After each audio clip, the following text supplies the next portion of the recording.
玩开学？开学。我要终于要去上课了，可以跟我同学一起玩了。他们开学你开心吗？开心。没有，在学校学到比较多东西。大人自由啊，免讲嘛欢喜。真久无看到联络簿啊，唔知去伫倒位。这囡仔徛伫校门口，赶紧找因。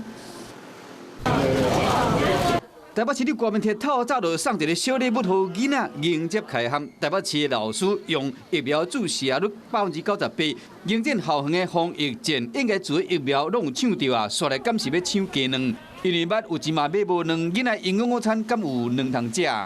小孩子都要吃蒸蛋，真的，每次只要蒸蛋，他就会跟你说，今天不够。我们想说奇怪，就是你给他很多蛋，他以后这个菜单上面蛋会不会不见了？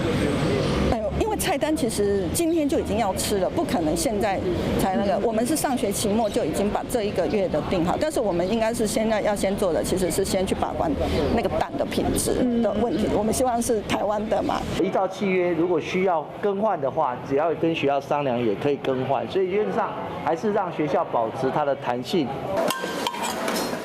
有团线业者讲，看书办书，卵若阁起落去。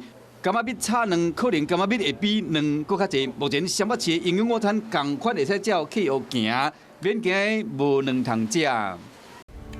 我是陈雅玲，想要跟我一起从零掌握天下事吗？赶紧按下华视新闻 YouTube 频道的订阅按钮，开启小铃铛，跟我一起探讨公共议题，给您最专业的华视新闻。